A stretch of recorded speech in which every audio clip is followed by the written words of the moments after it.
On December 11, 2008, as the world was still reeling from the global financial crisis, FBI agents knocked on the door of Bernard Lawrence Madoff's Manhattan penthouse.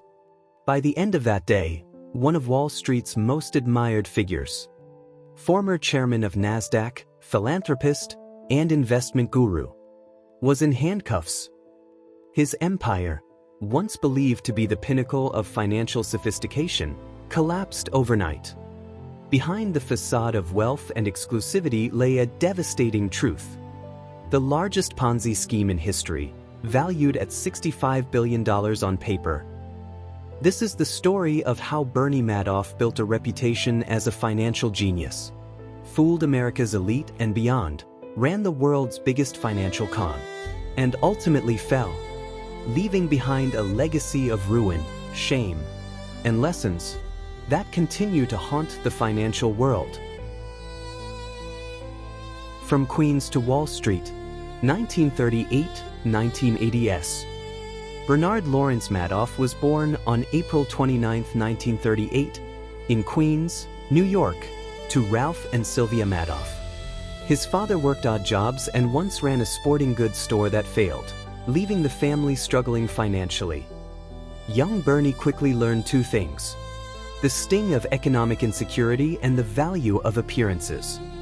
In 1960, with just $5,000 earned as a lifeguard and sprinkler installer, Madoff launched Bernard L. Madoff Investment Securities LLC. At first, the firm focused on market making, matching buyers and sellers of stocks. While he lacked Ivy League credentials, Madoff had hustle, charisma, and a willingness to embrace technology. By the late 1960s, when Wall Street was plagued by back-office chaos, Madoff's firm stood out. He invested in cutting-edge computer systems and automated trading processes, giving him an edge over slower rivals. His reputation grew as a visionary who understood the future of finance. His rise was cemented when he became one of the pioneers of electronic trading and helped create the NASDAQ stock exchange. By the 1980s, Madoff was not just a Wall Street player. He was a leader. He served as NASDAQ chairman 3 times and was a trusted voice in regulatory discussions. To the outside world, Bernie was the embodiment of success. Self-made, family-oriented, generous with charities, and respected among peers.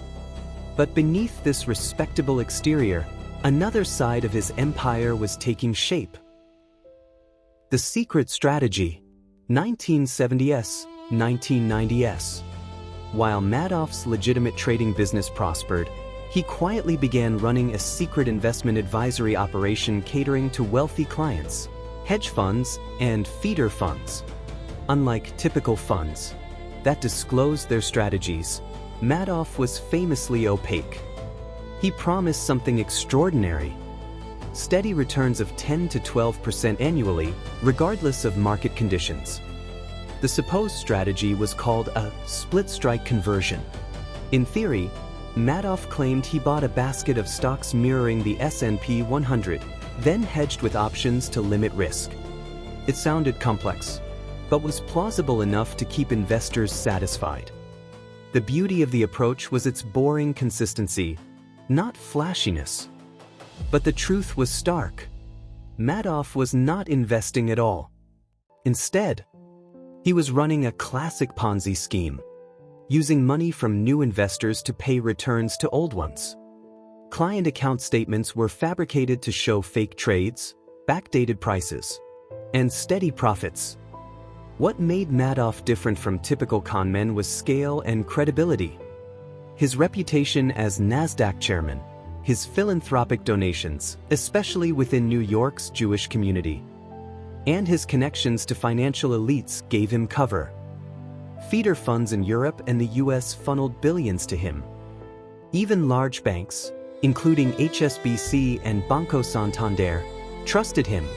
The exclusivity of Madoff's fund added allure. Many investors had to know someone to get in. This sense of scarcity created demand. turning his fraud into a high society status symbol. Celebrities like Steven Spielberg, Kevin Bacon, and Larry King, as well as countless charities, universities, and pension funds, entrusted him with their fortunes. For decades, no one questioned how Madoff could deliver steady gains. When markets were volatile, skeptics were dismissed as jealous or uninformed. And regulators, they missed the signs.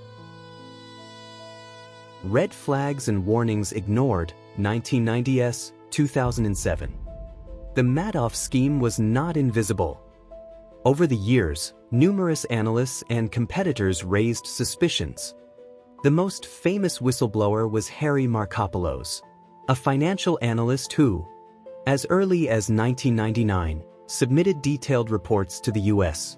Securities and Exchange Commission, SEC. His analysis was blunt. Madoff's returns were mathematically impossible. Markopolos described Madoff's operation as one big lie. He even wrote a report titled, "The World's Largest Hedge Fund is a Fraud." Yet despite multiple warnings, the SEC failed to act. Bureaucracy, Madoff's political influence, and his reputation shielded him. Regulators conducted shallow investigations, but accepted Madoff's explanations at face value. Meanwhile, his fraud kept expanding. By the mid-2000s, Madoff reported managing $65 billion in client assets. The actual cash invested, however, was closer to $17 to $20 billion. The rest was fabricated profits. Still, the scheme might have continued indefinitely, until the financial crisis of 2008 created a perfect storm. The collapse, 2008. The 2008 global financial crisis shook investor confidence. As markets crashed, clients rushed to withdraw money. In November 2008 alone, Madoff's clients requested $7 billion in redemptions. But there was a problem. The money wasn't there. By early December, Madoff realized the scheme could no longer be sustained. On December 10, 2008, he confessed to his sons, Mark and Andrew, both senior executives in the firm, that his investment advisory business was one big lie. Shocked, they immediately informed their lawyer, who contacted federal authorities. The next morning, December 11th, FBI agents arrived at his Manhattan apartment. When asked if there was an innocent explanation, Madoff reportedly replied, "There is no innocent explanation." He was arrested on charges of securities fraud. News of his arrest stunned the world. Victims included not only celebrities and billionaires but also retirees, small charities, and ordinary families who had placed their trust in him. The illusion of safety and exclusivity shattered overnight. The aftermath and sentencing, 2009 to 2021. In March 2009, Madoff pleaded guilty to 11 federal felonies, including securities fraud, wire fraud, money laundering, perjury, and false filings.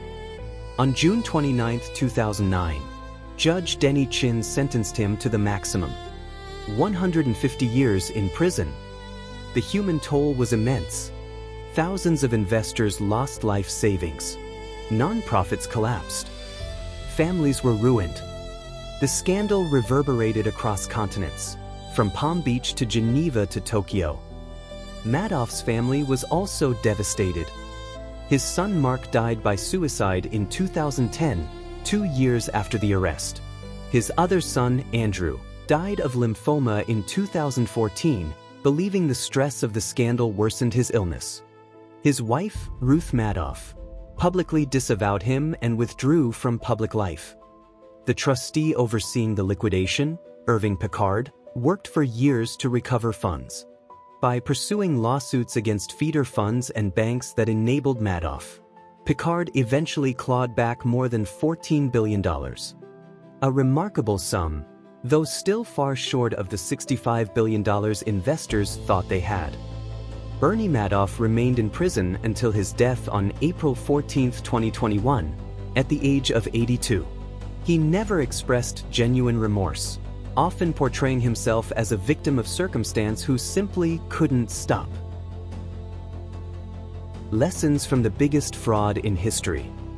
The story of Bernie Madoff is not just about one man's greed. It is a cautionary tale about trust, oversight, and the dangers of blind faith in financial geniuses. His scheme thrived because people wanted to believe in consistency, exclusivity, and safety. Regulators failed to act on credible warnings, and investors suspended skepticism in pursuit of stable gains. The scandal reshaped financial regulation, prompting reforms in the SEC and sparking global debates about transparency, ethics, and accountability.